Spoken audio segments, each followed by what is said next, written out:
Здравствуйте! Вы смотрите новости на телеканале Тува-24. В студии Алдынкыз Буян, и я расскажу о главных событиях сегодняшнего дня.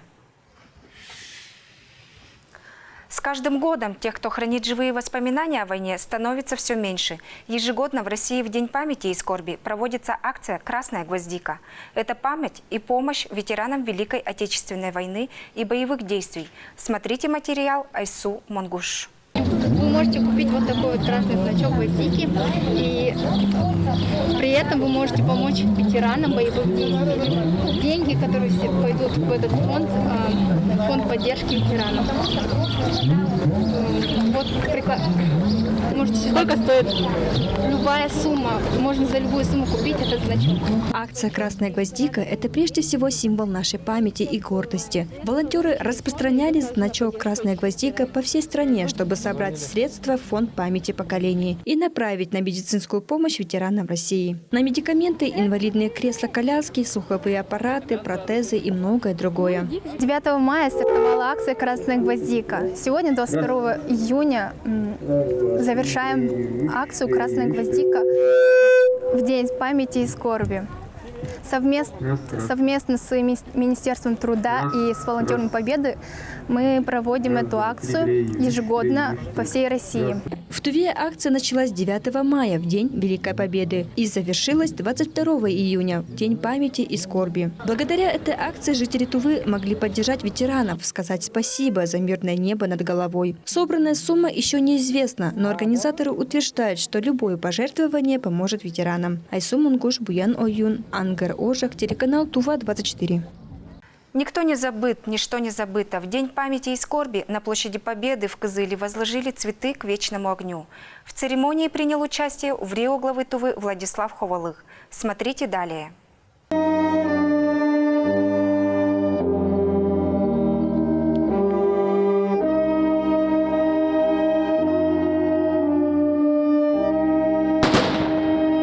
В день 80-летия начала кровопролитной войны на площади Победы в Кызыле возложили цветы к вечному огню. В церемонии приняли участие в Рио главы Тувы Владислав Ховалых, сотрудники министерств и ведомств республики, а также волонтеры и жители столицы.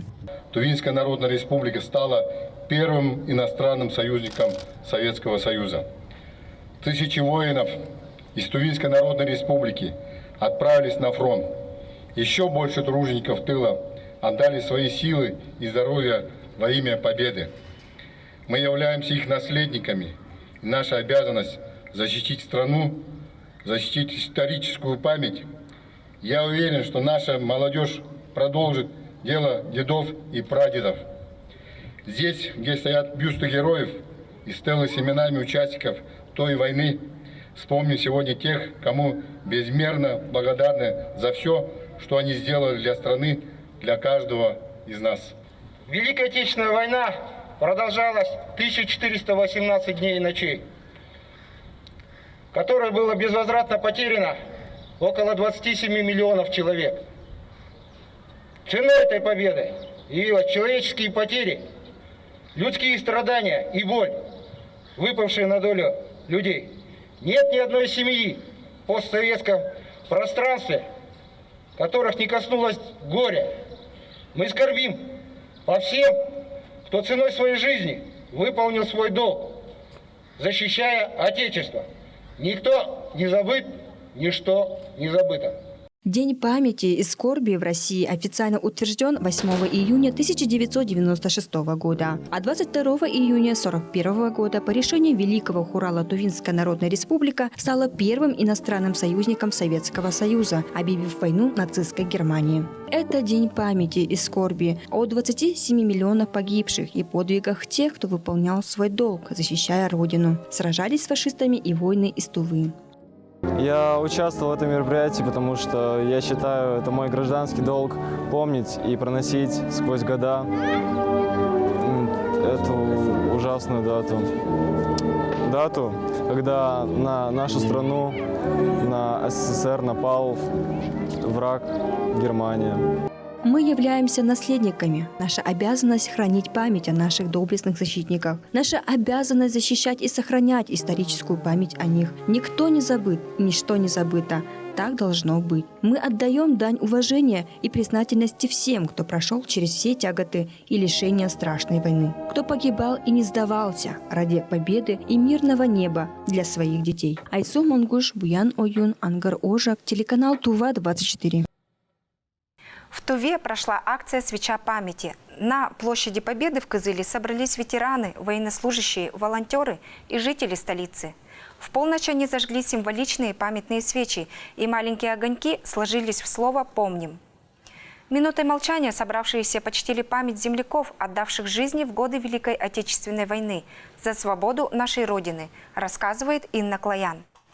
Великая Отечественная война – это трагическая страница в истории каждой семьи. В день проведения акции все желающие граждане пришли зажечь свою свечу памяти, как символ скорби и вечной памяти о погибших в Великой Отечественной войне.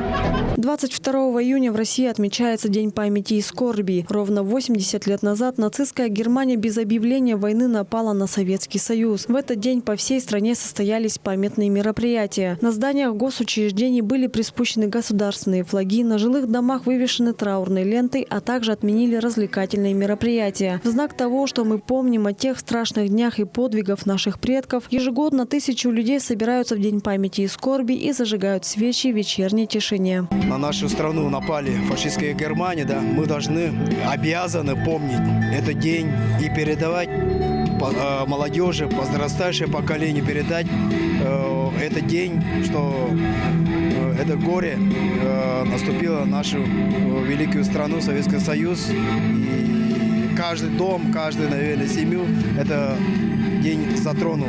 В районах Тувы также состоялись митинги с возложением венков на мемориальных площадях. Представители общественных организаций, волонтеры и военнослужащие в знак памяти о каждом дне Великой Отечественной войны зажгли свечи и почтили память погибших минутой молчания. Сегодня проходит замечательная акция «Свеча памяти», о котором наше подрастающее поколение должно помнить о том, что сделали наши предки, бабушки, дедушки, защищая нашу Родину. Нам необходимо передавать нашу историю в таком формате, каком было. То есть не искажать историю, передавая от поколения к поколению. Я считаю, что это один из самых важных таких моментов, которые мы должны помнить, проводя вот такие вот патриотические мероприятия, в том числе и сегодняшняя акция «Свеча памяти». Мы никогда не забудем подвиг героев, вечная слава и память им за честь и независимость нашего Отечества. Низкий поклон и безграничная благодарность за мир, спокойствие и свободную страну. Инна Клоян, Буян Магуш, Кузыл-Сырык-Сырен, Тува-24. В 3 районах Тувы и Кызыле муниципальные органы власти принимают заявления от пострадавших после паводков. В столице Тувы 21 июня был последний день приема документов. Режим чрезвычайной ситуации снят. Комиссия по определению ущерба от паводка ежедневно выезжает к жителям ЛДО, Правого берега и Вавилинского затона. В рейде побывала наша съемочная группа. В Кызыле подача заявлений от пострадавших от паводков граждан завершена 21 июня. Составлением актов о причинении ущерба, нанесенного в результате половодья, занимаются комиссии в муниципалитетах, на территории которых объявлен режим чрезвычайной ситуации. Это город Кызыл, Тоджинский, Кызылский и Кахемский Кажуны. Пострадавшие от паводка граждане могут обратиться в Сумонные или Кажунные администрации с заявлением о проведении осмотра пострадавших от паводка жилых помещений. Члены комиссии выезжают на место, проводят обход дворов и участков, составляют акт осмотра жилых помещений и придомовых территорий. В мэрию города Кызыла со 2 по 21 июня было подано более 200 заявлений от населения. Из них на данный момент зарегистрировано и рассмотрено 110 заявлений. Материальная помощь будет оказана в зависимости от степени повреждения и в соответствии с решением комиссии. А также материальная помощь будет выплачиваться преимущественно тем гражданам, которые имеют приостанавливающие документы. Работниками ЕДД мэрии города Кызыла паводковая ситуация освещалась во всех средствах массовой информации республики, а также интернет-ресурсах мэрии города Кызыла. Мы работали с жителями ПДО, ЛДО, Кожзавод, района Рыбиты и Вавилинского затона. В районе Кожзавода мэрия Кызыла откачивала воду насосами, но дома все равно затопило. Хулерондар со своей семьей, супругой, 3 несовершеннолетними детьми и пожилой мамой живут в районе Кожзавода. Эти фотографии сделаны на момент затопления придомового земельного участка семьи Ондар. Именно они прикладываются для заявления. Сегодня Хулер Ондар уже засыпал территорию дома 2 КАМАЗами земли, но вода в подвале еще не уходит. Жарким летом приходится топить печь, чтобы как-то ускорить процесс.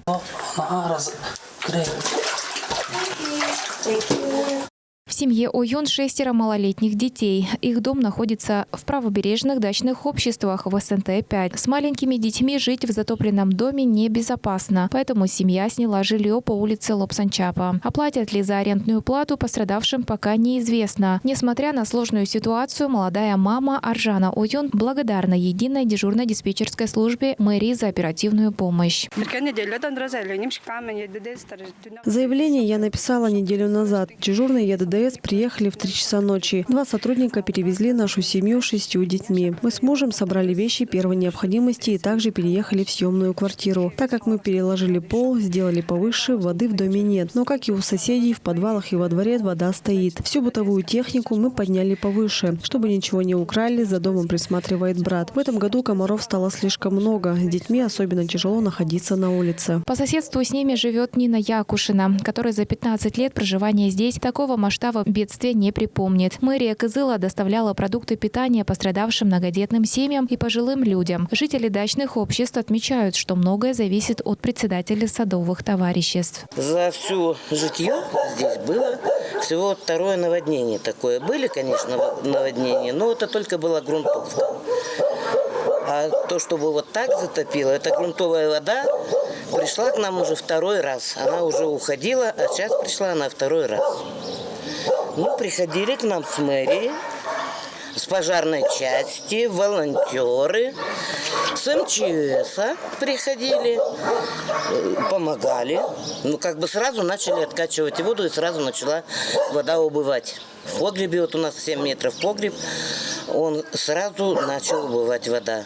Снижаться. Вот и у соседей с огорода ушла вода, и вот отсюда ушла вода. На 23 июня 2021 года в Кызыле в комиссию поступило 235 заявлений. Компенсации и единовременная материальная помощь пострадавшим от паводка будут выплачены в соответствии с постановлением правительства Тувы номер 352 о правилах и условиях выделения бюджетных ассигнований из резервного фонда Республики Тыва при чрезвычайных ситуациях. Конкретный размер финансовой помощи гражданам в связи с утратой ими имущества первой необходимости определяется на основании актов обследования частного жилья и имущества пострадавших граждан, то есть индивидуально. На данный момент комиссия мэрии Кызыла совместно со службой ГО и ЧС осматривают дома и составляют акты. О сроках выплат узнать можно на официальных источниках мэрии столицы. Айдан Хулы, Чайхан Дунга, Кузылсарыксырен, Тува 24. Рейды по проверке самовольного подключения к электросетям продолжаются в Тесхемском районе. Бригада инженеров компании «Россети Сибирь» совместно с представителями акционерного общества «ТВ-Энергосбыт» прибыли в село Самогалтай, чтобы напомнить населению, что электричество – это важный ресурс, за качественную подачу которого необходимо платить. Тему продолжит Даян Дансюрюн. Современная жизнь почти невозможна без электроэнергии. Тем более непонятно, почему люди не стремятся платить за такой важный ресурс. Съемочная группа телеканала ТОА-24 приехала в Самогалтай Тесхемского кажуна, чтобы поучаствовать в рейдовых мероприятиях по недобросовестным неплательщикам электроэнергии. Технический износ электросетей в Туве составляет 58%. Вопреки этому, электричество населению все равно поставляется. Практически у каждого жителя республики найдется случай, когда свет гас совсем не вовремя. Причин для этого много. Где-то недобросовестный сосед подключил электроприборы помимо учета, где-то оборудование вышло из строя из-за перегруза. У кого-то предполагаемая мощность не рассчитана на фактическое потребление. Но основной причиной некачественного электроснабжения энергетики называют малые средства, поступающие от населения для ремонтной компании. Суммарные долги за электроэнергию по всему региону исчисляются миллиардами. Общая задолженность населения села Самогалтай перед энергетиками составляет 4,5 миллиона рублей. 2,5 миллиона из них – это задолженность за электроэнергию, и около 2 миллионов задолжали жители по актам безучетного потребления. Меры, которые мы применяем к неплательщикам, это, конечно же, отключение электричества и взыскание задолженности в судебном порядке. На какие деньги проводить ремонт электросетей – вопрос весьма острый. Руководством сетей и бытовой компании проблема решается, но не в той мере, в которой бы хотелось электрифицировать регион. Поддержку в сборе долгов с абонентов и профилактической работе с населением оказывают муниципальные власти. Ну, Ставэнерго, конечно, очень я благодарен. За последние годы у нас была модернизация, можно сказать так, замена трансформаторов. Это 12 штук получается у нас по Кожуну. Ну, есть еще договоренность с генеральным директором, с Лукиным Антоном Владимировичем, что в следующем году у нас будет, в общем, такая мощная, можно сказать, хорошая такая модернизация всех сетей. То, что мы начали работать совместно с Ставэнергосбытом, с Ставэнерго, это уже плюс. Это все делается для населения. То есть они должны оплачивать свои долги. Самовольное подключение к электросетям – отдельный бич для энергетиков. Многие недобросовестные абоненты даже после отключения их владения от электричества нанимают неквалифицированных работников для кустарного подключения. Все это опасно, ведь напряжение электрического тока способно убить человека. Каждый день энергетики фиксируют случаи самовольных подключений. С такими гражданами специалисты не церемонятся. В данный момент проводятся рейдовые мероприятия компании Россети Сибири в отношении ранее ограниченных потребителей по заявке энергосбытовой компании и бездоговорного потребления электроэнергии. В селе Самогалтай числится 907 активных точек, 121 абонент ограничены ранее по заявкам энергосбыта. Также 58 было выявлено бездоговорных потреблений электроэнергии. На данный момент у нас организована работа с участковым полицией и администрацией Тесхемского района. В силу сложившихся жизненных обстоятельств, многие жители просто не способны погасить вовремя задолженность за электроэнергию. К ним представители АО «Тыва Энергосбыта» готовы пойти навстречу. Мы со своей стороны готовы идти навстречу потребителям. Если человек видит, что сумма достаточно большая накопилась у него, может обратиться к нам. Заключает гарантийное соглашение на комфортных условиях для себя, то есть поэтапная оплата. Ну и вот мы призываем всех уведомления об задолженности не игнорировать, обращаться к нам и вопрос урегулировать до наступления таких ситуаций, отключения или судебного дела. В доме за моей спиной ситуация далеко не такая плохая, как в среднем по данному селу. Хозяевам данного дома необходимо лишь оплатить пеню и оплатить официальное подключение, чтобы стать полноценными потребителями электроэнергии. Процедура ограничения электроэнергии, как и любая другая работа с оборудованием под напряжением, опасное для жизни и здоровья мероприятие. Для того, чтобы оно прошло без происшествий, специалисты компании Россети Сибирь следуют строгой инструкции. Только после нее бригада приступает к основной работе.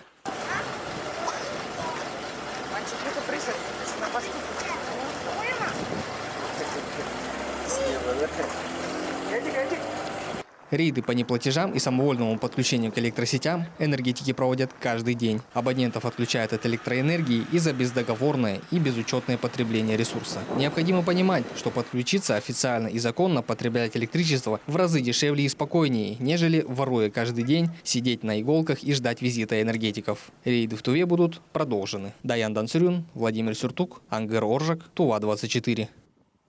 Издательский дом «Тыва Медиа Групп» совместно с Почтой России продолжает акцию «Дерево добра». Любой желающий может оформить подарочную подписку на газеты «Шин», «Тувинскую правду», «Тываның Анны Яктары», детскую газету «Сылдыс Чигаш», а также журнал «Башкы» для наших пенсионеров, ветеранов и людей с ограниченными возможностями здоровья. Индивидуальный предприниматель Аливан Ондар сегодня оформила подписку на газету «Шин» пенсионеру Виктору Болгану. Она понимает, что людям старшего поколения привычнее узнавать новости не из смартфонов и компьютеров, а из газет и телевизора. «Внучки нас учат, а мы так и не смогли совладать с современной техникой», говорят ветераны и с благодарностью принимают подарок. Я очень рада принять участие в акции «Дерево добра» от ТВ Медиа Групп. Данная акция поможет нашим пенсионерам получить бесплатную подписку на газету «Шин». Вы также можете принять участие в данной акции и подарить им радость. В этот же день к акции издательского дома «Тыва Медиа Групп» присоединилась известный блогер Рузада Кулар. Она оформила подписку пенсионерке Кларе Начинол. С 1 июля пенсионеры будут получать новый выпуск газеты с доставкой на дом по Почте России и так до конца года. Дорогие друзья, призываю вас оформить благотворительную подписку «Дерево добра» в адрес пожилых людей. Так как многие пожилые люди не умеют пользоваться компьютерами, смартфонами, подарите им подписку на журналы и газеты. Я, Рузада Кулар, также поддерживаю эту благотворительную инициативу. Клара Начинол, которая приехала из Неблицкого Барунхемского района, пригласила съемочную группу Ирузаду Кулар домой для того, чтобы поблагодарить издательский дом ТВ Медиа Групп за бесплатную подписку. Спасибо, дочка, что мне записали за газету «Шин». Я люблю читать эту газету «Шин». Акция «Дерево добра» началась в апреле этого года. И уже сейчас бесплатную подписку получают больше 20 пожилых людей. Если вы хотите обрадовать своих бабушек, дедушек или просто одинокого пожилого человека, то эту возможность вам дает акция «Дерево добра». Алдыкыз Буян Монгуш, Ангар Оржик, ТВ 24.